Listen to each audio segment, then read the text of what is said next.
আর আজকে জুমার দিন আমারে 2 রাকাত জুমার নামাজ পড়ার সুযোগ দে।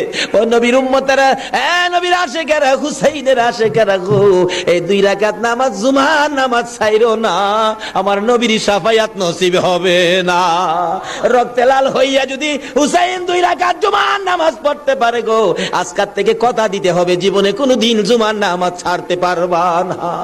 জুমার নামাজ আদায় করতে সময়টুকুন দিলে নামাজ শুরু করে দিলেন, রুকু সিজদার কাজ শেষ করে তাশাহুদে বসে সালাম ফিরানোর আগ পর্যন্ত কাছাকাছি বসে বসে এই যে সৈন্যরা নামাজের ভিতরে প্রত্যক্ষদর্শীরা বলেন এক একটা করে তীর মারে হুসাইনের গায়ে। ডান দিক দিয়ে যদি তীরটা মারতো, বাম দিক দিয়ে বেরিয়ে যাইতো, সামনে দিয়া মারলে পিছন দিয়া বেরিয়ে যায়, এই কিসিমের তীর গো। নামাজের ভিতরে বাহুতুরটা তীর লাগাইছে। হুসাইন সালামটা ফিরাইয়া নানা